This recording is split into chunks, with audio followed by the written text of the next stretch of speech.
método copiado da medicina. Para Sócrates, a racionalidade e verdade, então, estão dentro e fora de nós. É a mesma em nós e nas coisas. Esta afirmação é um passo decisivo na história da filosofia. Pela primeira vez se afirma que a razão pode, por si própria, chegar ao conhecimento da verdade. A razão é o poder da alma para conhecer a essência das coisas. Bom, passemos agora então para Platão. Platão nasceu em 427 a.C. e morreu em 347. Obviamente que Platão trabalhou no começo da vida com Sócrates, e muita coisa que a gente atribui a Sócrates era Sócrates e Platão, né? Mas na segunda metade da vida era só ele, porque quando Sócrates morreu, acho que Platão tinha só 28 anos de idade. Era um pensamento desse tipo. Bom, Platão é geralmente considerado o maior filósofo de todos os tempos, pela influência que exerceu sobre os outros filósofos. Não foi um médico, mas escreveu sobre temas diretamente relacionados à biologia e à medicina, que tiveram grande influência. Platão e a teoria do conhecimento. Platão, ele estratifica os vários níveis de conhecimento, certo? E essa estratificação, a sua teoria do conhecimento, vai ser muito importante para outra teoria dele, que essa praticamente ele caracterizou, que é a imortalidade da alma. Platão é o filósofo da imortalidade da alma. Então, Platão afirma que há 4 níveis de conhecimento. Então, nós vamos aqui, através da teoria do conhecimento, chegar à imortalidade da alma. Platão afirma que há 4 níveis de conhecimento. Um, que é a imagem das coisas. Aquilo que eu vi. Por exemplo, eu vi o professor Manassés, estou conhecendo por ver. Chama-se de eicasia. A segunda é a crença ou opinião, que é pistes ou doxa. A terceira é o raciocínio ou pensamento matemático, que é a dianoia. E a quarta é a intuição intelectual, noesis, através do qual a alma racional intui diretamente o objeto, né, que é a eidos, que é a forma, tá certo? No processo que é chamado de noesis, e intuído, adquirido esse conhecimento, ele se chama de episteme. Bom, o conhecimento, Platão diz que o conhecimento puramente sensorial, eicasia e pistos ou doxa, é enganoso. Do primeiro ao quarto nível, o conhecimento evolui de níveis sensoriais, onde só a opinião e o conhecimento imperfeito dos sentidos, para o conhecimento perfeito da verdade, a intuição racional da ideia ou forma, que é o eidos, e do conhecimento da ciência, que é episteme. Platão teoriza a correspondência total entre a ação realizada pela alma para conhecer e a maneira de conhecer e a natureza do objeto conhecido. Essa foi a grande jogada filosófica de Platão. Cada eidos tem as seguintes propriedades atribuídas por Parmênides ao Uno: a imobilidade, a identidade, a perenidade e a unidade. Assim, a alma racional, sendo da mesma natureza do eidos, da forma, possui estas propriedades, ou seja, ela também possui a propriedade da perenidade, que é a imortalidade. Então esse é um dos passos importantes. Na teoria de Platão nós temos 6 provas da imortalidade da alma, mas essa é que eu acho mais elegante. Platão e as teorias médicas. Fora da área puramente filosófica, Platão escreveu muito sobre a fisiologia do corpo e sobre a doença. Em Timeus, Platão explica a doença como sendo devido a um excesso ou deficiência de um dos 4 elementos: terra, ar, fogo e água, os materiais fundamentais, porque tudo é constituído. Aí nós estamos ainda lá nos Jones, né? E a falha do ar, bile e fleuma, de se mover apropriadamente para dentro ou para fora do corpo. Bom, a teoria de Platão a respeito do corpo é guiada principalmente pela sua preocupação com a alma e a concepção dela. Para Platão, a alma é constituída de 3 partes: razão, espírito ou energia e desejo. Nada, numa pessoa saudável, todas as partes da alma estão sob o comando da razão. Cada parte da alma se localiza em um local do corpo. A racional no cérebro, a energética no coração e a apetitiva na barriga. Essa ideia, apesar de ela ter sido desfeita e ter sido combatida por Aristóteles, Platão foi um filósofo assim de uma aceitação fantástica, né? E essa teoria, ela vai descer e nós vamos encontrar vários séculos depois Galeno trabalhando para localizar melhor as partes da alma de Platão. É isso? E isso possivelmente fez com que Galeno não tenha descoberto a teoria circulatória, porque ele não estava vendo, ele não podia ver, ele só via aquilo que Platão tinha dito, que eram os 3 sistemas paralelos, né? Formado pelo coração, né? da parte energética, né? A sensitiva e a intelectual, o racional. Então, cada parte da alma, então, realiza isso aqui, né? Bom. Que vai dar Aristóteles. Aristóteles foi um grande filósofo, muito interessado em biologia, mas ele influenciou mais através da lógica, né? Através da metodologia científica que ele criou, né? Nasceu em 384 a.C. e morreu com 63 anos de idade. Aristóteles estuda os caminhos do raciocínio. Como é que é o tema aí? Aristóteles estuda os caminhos do raciocínio lógico, vou ler correndo, e também cuidadosamente desenvolve um método de aquisição do conhecimento lógico, órgano, como foi chamado depois, que se baseia na montagem do silogismo. Ainda no domínio da lógica, Aristóteles cria as categorias, que são muito importantes. Aristóteles, em termos de teoria do conhecimento e do estudo do ser enquanto ser, metafísica, Aristóteles rompe com Platão no fato de aceitar o conhecimento sensorial como válido e muda a relação de forma com os objetos do mundo sensorial. O estudo da ciência é o estudo dos universais. Para a ciência, a unidade é a espécie, coleção de indivíduos reunidos sob uma definição. E das causas, causa material, formal, eficiente e final. Por isso, Aristóteles é considerado como o fundador da ciência moderna. Então nós temos 2 fundadores da ciência moderna. Para alguns é Demócrito, para outros é Aristóteles. Bom, Aristóteles, para não entrar em contradição com Parmênides, eu estou colocando isso aqui, que eu tenho muito interesse em mostrar a evolução das ideias. Parmênides, Aristóteles ainda está preocupado com Parmênides, né?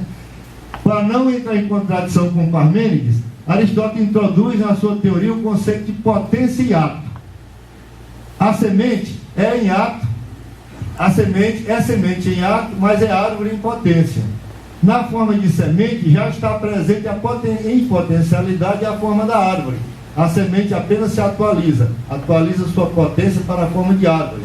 Na passagem de semente a árvore, não se tratou do ser A passar a ser o ser B, não ser do ser A, mas do ser A se atualizar a ser o ser B, que em ato já estava em A como potência.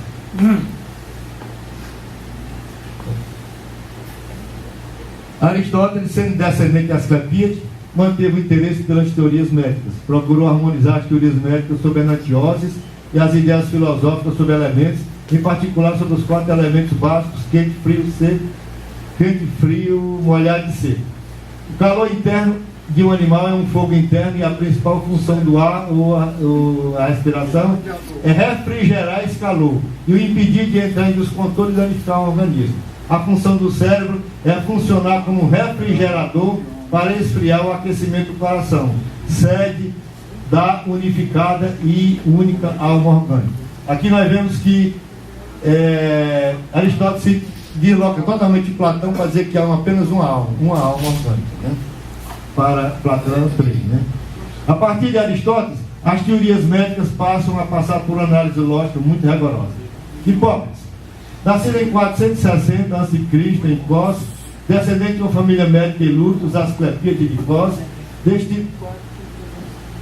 Destinado à medicina sob a égide de Asclepio, Hipócrates recebe, além da formação de um jovem do seu tempo em geometria, aritmética, física, astronomia e moral, os ensinamentos da escola do Asclepio, que era o templo de Asclepio.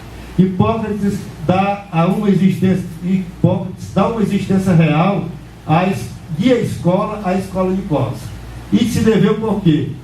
Com Hipócrates, Cos passou a ser um centro criador e difusor do conhecimento médico, organizado dentro de uma teoria.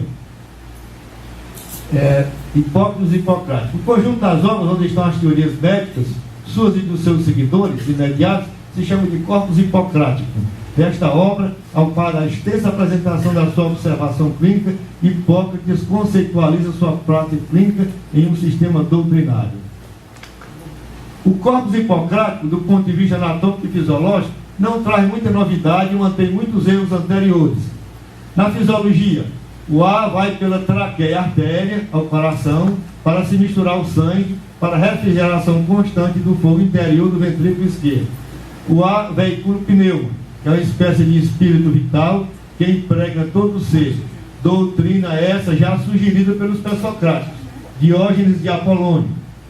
O cérebro e não o coração é a sede da inteligência, já dita pelo pré-socrático Alcmeno. Diferentemente dos médicos da medicina filosófica, Hipócrates tentou fazer uma síntese sistemática e iluminada pela sua experiência clínica. A teoria dos humores, cujas premissas se encontram em Empédocles e pensadores pitagóricos, lhe parece uma formulação equilibrada, suscetível de responder a todas as objeções. Isso ele coloca no livro da natureza do homem. Então, os humores que foram tão importantes na teoria hipocrática são sangue, bile amarela, fleuma e bile negra. O sangue é coletado no coração, de onde se escoa para todo o organismo. O sangue é quente e úmido, em torno dos 4 elementos básicos da constituição do cosmos: fogo, terra, ar e água. O sangue representaria o fogo. A bile amarela é o humor mais ancestralmente conhecido. É um humor que está em todo o organismo e cujo excesso produz a icterícia. Aparece na reabsorção dos hematomas. A bile é seca e quente e representaria o ar. Fleuma é o líquido branco que sai das narinas e pode se tornar mucoso e esverdeado. Também é chamado de pituite. Para Hipócrates, a fonte do fleuma era a pituitária. A fleuma era fria e úmida, representa a água. E a bile negra, conceito de origem obscura, acreditava-se vê-la nos pacientes prostrados astênicos. Supõe-se que tenha relação com a melena de certos pacientes. A bile negra talvez tenha aparecido como um quarto componente necessário para compor o sistema inspirado por Empédocles. 4 princípios básicos em 2 enantioses: quente, frio, seco, úmido, relacionados às 4 raízes: fogo, ar, terra e água. A bile negra é fria e seca, representa a terra. Os humores. O sistema dos humores, que materializava os princípios filosóficos abstratos, foi complementado por Hipócrates para chegar a explicações completas, como se requer um sistema, por 2 princípios básicos da filosofia grega: o princípio da isonomia e o princípio da relação íntima entre o homem e o seu meio. Hipócrates e a saúde. Hipócrates, recorrendo ao Alcmeno, definiu como fundamento da saúde, Higéia, o equilíbrio perfeito dos humores, misturados e estabilizados numa mistura perfeita, a cresces. Essa harmonia não era totalmente rígida, sofria variações com as estações do ano. Predominava no inverno a fleuma, na primavera o sangue, no verão a bile amarela, no outono a bile negra. As etapas da vida também tinham seu humor predominante: sangue na infância, bile amarela na adolescência, bile negra na idade madura e fleuma na velhice. Para Hipócrates, a discrasia era a doença. Como tal, a doença é sempre um acometimento geral do organismo. As manifestações locais são resultado de um acometimento geral. Isso possivelmente foi um desvio causado pela teoria dos humores. Mas hoje nosso conceito de doença é diferente. Tem a doença sistêmica e tem a doença local. Naquela época tudo era sistêmico, não é isso? Talvez propiciado por causa da interpretação da teoria dos humores. Hipócrates, respeitando a tradição filosófica, uma das características do sistema hipocrático é a explicação das doenças baseada totalmente em causas naturais. A doença sagrada da epilepsia, que já havia sido refutada por Anaxágoras e Clamezone, com Hipócrates recebe novos argumentos de refutação de sua característica sagrada. Galeno. Galeno nasceu em Pérgamo, oeste da Turquia, em 129 d.C. Galeno desenvolve uma grande admiração a Hipócrates. Fez a opção preferencial pelo hipocratismo, a ponto de idealizar um Hipócrates superior ao real, infalível. Isso que diz Nathan, que é um dos maiores historiadores da filosofia ou da medicina greco-romana. Quanto à filosofia, Galeno não chegou a ser um filósofo, com produção filosófica própria, apesar de os árabes lhe haverem atribuído a descoberta de uma quarta figura de silogismo. Afirmava que ninguém pode ser um bom médico sem os conhecimentos filosóficos. Galeno se mantém fiel aos ensinamentos de Platão sobre a alma e de Aristóteles sobre a lógica. Adota a importância do estudo das causas e se devota à demonstração científica pela aplicação da lógica e à evidência da prova. Galeno se manteve fiel à teoria platônica de que o fígado, o coração e o cérebro eram sede de 3 sistemas paralelos, cada qual com a sua função própria, que era de receber cada um dos pedaços da alma, né, da alma tripartite de Platão, né? Sua função própria, o que talvez lhe tenha impedido de enxergar o circuito fechado circulatório. Galeno andou muito perto de descobrir a circulação como um circuito fechado, que praticamente só vai ocorrer 1000 anos depois, com William Harvey e outros. O que houve é que ele foi cego, ele foi cegado por Platão. A teoria, né, ele era um admirador tão profundo de Platão, seguiu tão violentamente Platão, que ele só enxergava aquilo que Platão dizia. Apesar de Galeno ter sido um grande anatomista, não é isso?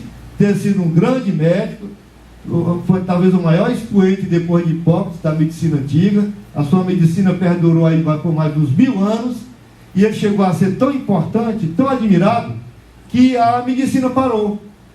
Depois dele, durante muitos anos, a medicina parou. E havia pequenas adições que eram introduzidas como se fosse Galeno. O cara descobriu alguma coisa nova e introduzia dizendo que era de Galeno, quando realmente não era. Mas isso com respeito a Galeno, né? Então valorizou muito a anatomia, não apenas pela importância dela, pela prática médica, mas principalmente cirúrgica, mas para o entendimento da organização e funcionamento do corpo na saúde e na doença. Foi uma figura central na medicina antiga, a qual influenciou por mais de um milênio. Bom, como aspectos éticos, quer dizer, essa minha palestra, eu poderia ter derivado muito mais para a parte médica. Talvez a ética, né, a parte ética talvez pudesse dar de per si uma palestra. Mas eu não podia abordar 2 coisas, então eu optei mais pelo aspecto técnico. Mas eu coloquei aqui uma pergunta. A ética era um ponto, a ética era um ponto central na filosofia antiga. Até que ponto isso teria influenciado a ética que encontramos, por exemplo, no juramento de Hipócrates? Uma das coisas que mais permaneceu intocada na medicina foi a ética do juramento de Hipócrates. Isso? Eu acho que é Tijuana, um escritor, um historiador também da medicina, que escreve um livro, La Pensée Médicale. Ele diz que o juramento de Hipócrates, até uns 50 anos atrás, ainda era totalmente atualizado no que dizia, e mais do que isso, completo, né? Praticamente cobria toda a ética, né? Então a pergunta é essa: a ética é um ponto central na filosofia, influenciou? A minha resposta, eu acho que sim.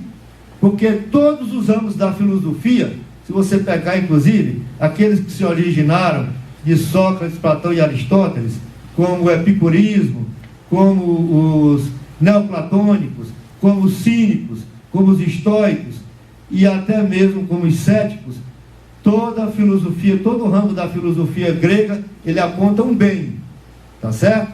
E a filosofia visa lhe levar aquele bem. Os estoicos, por exemplo, apontam a virtude. A virtude em Platão é uma, a virtude em Aristóteles é outra, a virtude nos estoicos é outra, a virtude nos epicuristas é outra, e até os epicuristas têm a sua virtude. Epicuristas eram os mais ateus, não é isso? Tanto é que Epicuros, no grego, passou a significar ateu. Não é que eles não acreditassem em Deus, os epicuristas acreditavam em Deus, mas ele dizia que Deus não tem nada a ver com a gente. Não existe nenhuma relação entre Deus e os humanos. Bom,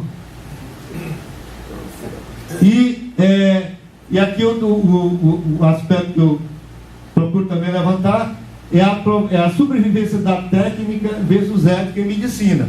E aqui caberia talvez uma pequena interrogação. Vejam bem, nós estamos hoje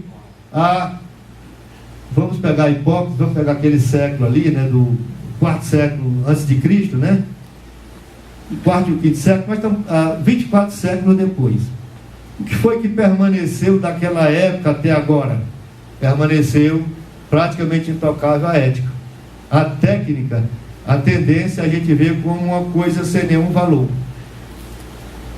Ou de um valor muito pequeno, totalmente ultrapassado. E aqui eu faço a seguinte pergunta. Ainda tem tempo ainda? 5 minutos. 5 minutos. E aqui eu faço a seguinte pergunta. Até que ponto as descrições frequentes que lemos sobre a eficácia da medicina greco-romana antiga são corretas? Faço essa pergunta por o seguinte, porque os autores frequentemente elogiam, mas terminam dizendo, é isso? Mas ela não oferecia, a medicina greco-romana não oferecia mais do que um consolo ao doente. É isso? É muito comum você ver isso no livro, né? Sim, meio subrepeticiamente, mas você encontra, né? E o questionamento que eu queria fazer é o seguinte: à luz do que nós sabemos hoje, é muito difícil fazer esse julgamento, porque na medicina o médico ele tem um papel muito diferente